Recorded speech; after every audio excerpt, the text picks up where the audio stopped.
नमस्कार बहिणींनो, महाराष्ट्र राज्य शासनाच्या शालेय शिक्षण विभागाने आणि महिला व बालकल्याण विकास विभागाने एक अत्यंत चांगला निर्णय घेतला। तो म्हणजे अंगणवाडी जी आहे ती जिल्हा परिषद शाळेला जोडण्याचा।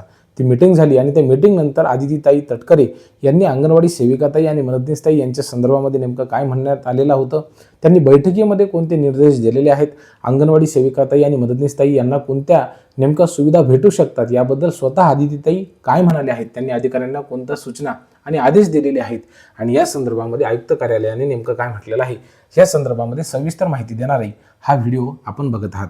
बहिणींनो बघा, त्या ठिकाणी हे जे पत्र आहे हे तुम्ही सर्वांनी आता व्हॉट्सअपवरती बघितलं असेल, सगळ्या ग्रुपवरती हे पत्र आलेलं आहे आणि त्या पत्रामध्ये हे जे मुख्य कार्यकारी अधिकारी आहेत सगळ्या जिल्हा परिषदांचे, त्यांना हे सांगण्यात आलेलं आहे की तुम्ही आता काय करा, अंगणवाड्यांना जर एखाद्या जिल्हा परिषद शाळेमध्ये अतिरिक्त खोली असेल तर त्याच जिल्हा परिषद शाळेमध्ये अंगणवाडी सेविकाताईंना आणि मदतनीसताई यांच्या सहाय्याने अंगणवाडी भरली पाहिजे।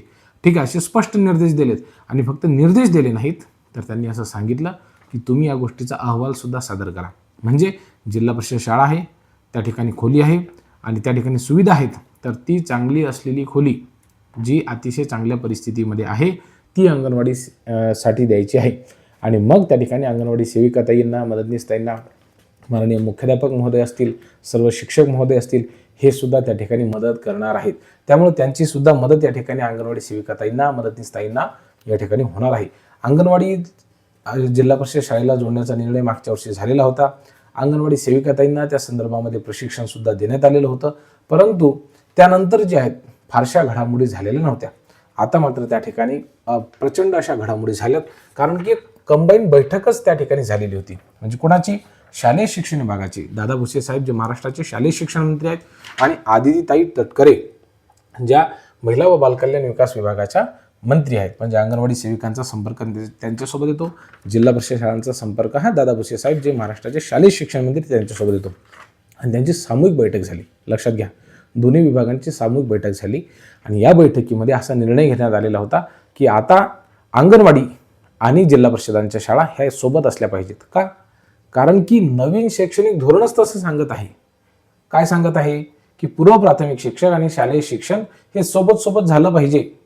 हे जे लहान लहान मुलं आहेत हे एकाच रूममध्ये कोंडल्या जात होते अंगणवाडीमध्ये, तर त्यांना तसं करू देऊ नका।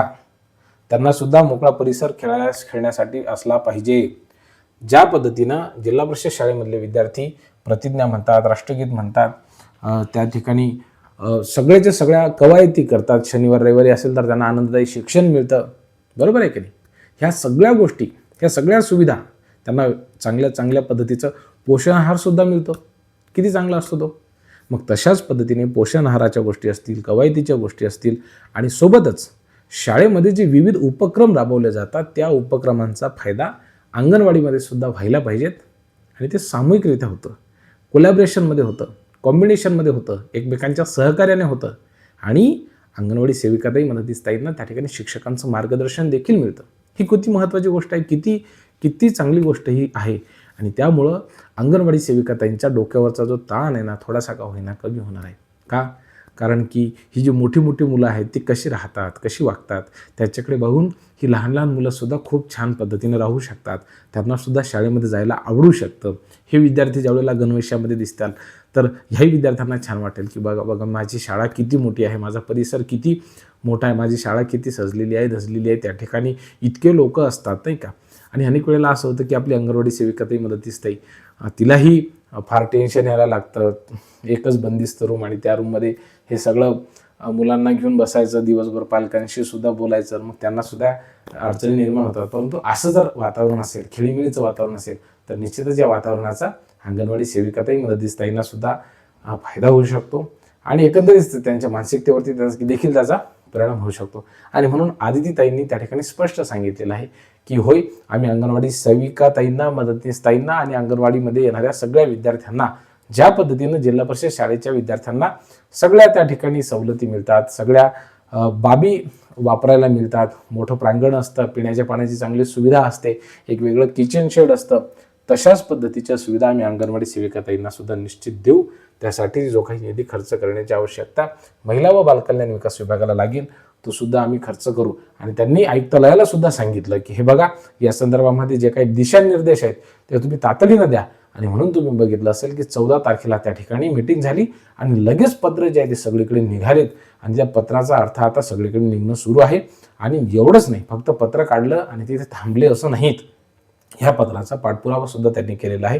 या पत्राची दखल सुद्धा घेतलेली आहे आणि सर्वांना असं सांगितलं की ज्या ज्या ठिकाणी अंगणवाडी जिल्हा परिषद शाळेमध्ये भरणार आहे आणि भरणार नसेल तर ती का भरणार नाहीये याचं सुद्धा कारण, याचा पाठपुरावा, याचं उत्तर देखील त्या ठिकाणी मागितलेलं आहे. म्हणजे जर समजा एखाद्या ठिकाणी जिल्हा परिषद शाळेमध्ये एखादी खोली उपलब्ध नसेल तर ती खोली उपलब्ध करून देण्याच्या संदर्भामध्ये देखील आगामी काळामध्ये त्या ठिकाणी तातडीची बैठक सुद्धा होणार आहे आणि त्याच्या जे काही उपाययोजना आहेत त्या देखील करण्यात येणार आहेत. त्यामुळे ही अत्यंत आनंदाची बातमी आपणा सर्व अंगणवाडी सेविकाताईंसाठी आणि मदतनीसताईंसाठी निश्चितच आहे. शेवटी जीवाचं रान करून स्वतःच्या शरीरामधील रक्तघरामाच्या स्वरूपामध्ये बाहेर येईपर्यंत माझी मायमाऊली सतत संघर्ष करून त्या ठिकाणी या लहान लहान मुलांचा सांभाळ करत असते. अंगणवाडी सेविकाताईंच्या ज्या मागण्या आहेत त्या देखील आगामी काळामध्ये कुठेतरी आदितीताईंनी पूर्ण कराव्यात अशी मागणी सातत्याने त्यांच्याकडे होत होती आणि आदितीताईंनी सांगितलं की हो, अंगणवाडी सेविकाताईंच्या ज्या प्रलंबित मागण्या आहेत म्हणजे केंद्र शासनाचा, राज्य शासनाचा जो काही पैसे आहेत ते एकत्रित पद्धतीने येण्यासाठी आम्हाला ज्या काही उपाययोजना कराव्या लागतील त्या आम्ही करत आहोत. स्पर्श प्रणालीवरचं काम हे अंतिम टप्प्यात आलेलं आहे. केंद्र सरकारचा निधी आणि राज्य सरकारचा निधी एकाच दिवशी, एकाच टप्प्यात, एकाच वेळी अंगणवाडी सेविकाताईंच्या खात्यामध्ये आगामी काही महिन्यांपासून पडायला सुरुवात होणार आहे. यामध्ये अंगणवाडी सेविकाताईंनी मनातून आता जी काही संभ्रम असेल, त्यांच्या मनामध्ये शंका असतील तर त्या सर्व शंका आता थांबून द्यायच्या आहेत असं त्यांनी सांगितलेलं आहे. म्हणजेच काय एकंदरीत की महाराष्ट्र राज्याचा शालेय शिक्षण विभाग आणि महिला व बालकल्याण विकास विभाग अत्यंत तातडीनं, पोटतिडकीनं आणि संवेदनशीलतेनं ह्या सगळ्या प्रकरणाकडे बघत आहे असं आपल्याला दिसत आहे. परंतु हे सगळं होत असताना एकीकडे आपण बघतो की कागदावरचे घोडे हे खूप मिरवले जातात, परंतु ज्यावेळेला प्रत्यक्ष अंमलबजावणीची वेळ येते त्यावेळेला मात्र कुठंतरी काटकसर त्या ठिकाणी होताना दिसते, कामचुकारपणा अधिकाऱ्यांकडनं होताना दिसतो. मग असे जे कामचुकारपणा करणारे अधिकारी आहेत किंवा ही जी यंत्रणा आहे त्यावरती वेग आणण्यासाठी राज्य शासनाकडनं काही पावले उचलले जातात का, हे पाहणं अत्यंत गरजेचं राहणार आहे. बहिणींनो, या संदर्भामध्ये तुम्हा सर्वांचे नेमके काय मत आहेत? पेन्शन, ग्रॅज्युटीचा प्रश्न जो अनेक दिवसांपासून प्रलंबित राहिलेला आहे तो प्रश्न कधीपर्यंत मार्गी लागावा अशी आपली इच्छा आहे. मानधनामध्ये जर वाढ झाली तर ती किती व्हावी आणि अंगणवाडीमध्ये जर समजा सुविधा देण्याची आवश्यकता पडली तर त्या सुविधा नेमक्या कुठल्या असाव्यात, त्यामध्ये फॅन असावा का, त्याच्यामध्ये पिण्याच्या पाण्याची व्यवस्था असेल का, मुलांना जे मिळणारं साहित्य आहे त्यामध्ये कुठली नेमकी वाढ व्हायला पाहिजे, शालेय पोषण आहाराचा दर्जा नेमका कसा असला पाहिजे, त्यामध्ये नेमकी कुठली सुधारणा केली पाहिजे आणि त्यासोबतच स्तनदा माता असतील, गर्भवती माता असतील, त्यांनाही दिलेल्या आहारामध्ये नेमका कुठला फरक व्हायला पाहिजे हे तुम्ही आम्हाला कमेंटच्या माध्यमातून नक्की कळवा. ही माहिती तुम्हाला कशी वाटली ते सुद्धा कळवायला विसरू नका. बहिणींनो, खूप खूप धन्यवाद.